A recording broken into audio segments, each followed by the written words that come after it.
जैसे माया मन रमे, यूं जे राम रमाए। तारा मंडल छाड़ करे, जहाँ के सो तहाँ जाए। तारा मंडल छाड़ कर, जहाँ के सो तहाँ जाए। जैसे माया मन रमे, यूं जे राम रमाए। तो तारा मंडल छाड़ कर, जहाँ के सो तहाँ जाए। जिस प्रकार मन माया में रम जाता है, उसी प्रकार अगर मन राम में रम जाए तो सब सांसारिक सीमाओं का उल्लंघन कर ब्रह्म के साथ एकाकार हो जाए।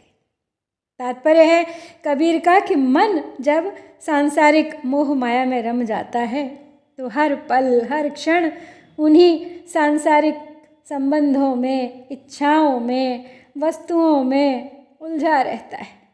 आधुनिक विकास की चकाचौंध में फंस जाता है, उनसे निकल ही नहीं पाता, कुछ अन्य देख ही नहीं पाता।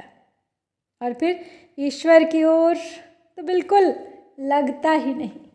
लेकिन यदि इसका विपरीत हो जाए, सांसारिक मोह माया से मुक्त हो जाए, संसार से हटकर मन परमेश्वर प्रेम में रत हो जाए, रम जाए, तो उसका परम ब्रह्म से एकाकार होना निश्चित है। सारा ये तारामंडल जो है, ये इनफाइनाइट गैलेक्सीज सब संसार की ही सीमा में तो हैं, लेकिन मन की गति क्षण भर में ये सब सीमाएं पार कर पहुंचा सकती है ब्रह्म तक। बस आवश्यकता है कि मन की उस गति को सही दिशा दी जाए। आपने देखा होगा दिवाली का रॉकेट कभी कभी अपना ही घर जला देता है, और यदि सही गया तो आसपास सभी देखने वालों को आनंदित कर देता है। तो सही दिशा यदि हो आपकी तो आप दूसरों को भी प्रभावित कर सकते हैं, जुड़ जाते हैं वो आपसे। जहाँ के सो तहाँ जाए, बड़ा गूढ़ अर्थ है इस पंक्ति में, इस अंश में दोहे के, कि जहाँ के हो वहीं पहुँच जाओ। जिस ब्रह्म का उग्र रूप तुम हो उसी सर्वात्मा में समाविष्ट हो जाओगे। घर लौटने की यात्रा है ये। सुबह का भूला भूल गया है, भटक गया है मार्ग से, उसके लिए आग्रह है कि मन को एकाग्र कर लो, सही मार्ग की खोज कर लो दिन रहते। शाम होने की प्रतीक्षा क्यों करते हो? अपने सक्षम जागृत अस्तित्व का आह्वान कर शीघ्र अतिशीघ्र पहुँचो अपने घर वापस, अपने परम पिता के पास।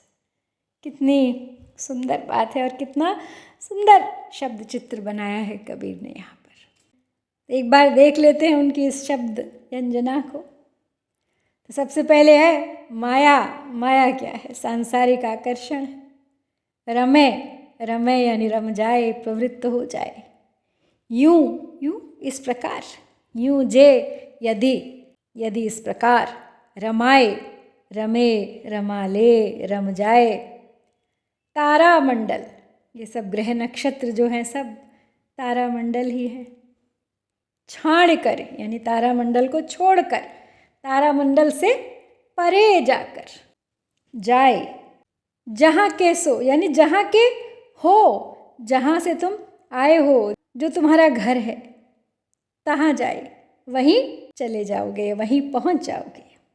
अलंकार योजना की ओर यदि दृष्टिपात करते हैं तो इस साखी में इतना भाव सौंदर्य है, मुझे सबसे पहले तो दृष्टांत अलंकार दिखाई देता है, जहाँ तारामंडल ग्रह नक्षत्रों के पार जाने की बात की गई है, दृष्टांत दिया गया है। मन की गति की बात है यहाँ पर। वही मन है, यदि उसे ईश्वर में लगा लो तो उसके लिए फिर कोई सीमाएं नहीं होती, कोई रॉकेट, कोई स्पेसक्राफ्ट नहीं चाहिए उसे उस पार जाने के लिए। एक क्षण भी ज़्यादा है। एक क्षण में बदल सकते हैं मन की गति, मन की दिशा। मन का अधिष्ठान कहाँ स्थित करना है उसे। इसके अतिरिक्त वृत्यानुप्रास दिखाई दे रहा है 2 स्थानों पर। माया मन, म वर्ण की आवृत्ति, राम रमाई, र वर्ण की आवृत्ति। और फिर अंत्यानुप्रास रमाई और जाई, दोहे के दोनों चरण एक ही प्रकार के स्वर से अंत होते हुए। इस साखी की विशेषता यही है कि बड़ी ही सुंदर शैली में कबीर ने उस मानव की आलोचना की है जो माया में अनुरक्त है और ईश्वर से विरक्त है, और बहुत ही सरल सा साधारण सा मार्ग सुझा दिया है। सोचने पर बाध्य करता है कबीर का ये दोहा। तो ये थी श्याम सुंदर दास जी द्वारा संकलित कबीर ग्रंथावली के सुमिरन क अंग से 24वीं साखी। शीघ्र लौटूंगी अगली साखी के साथ, प्रतीक्षा कीजिएगा। जय कबीर, जय भारत।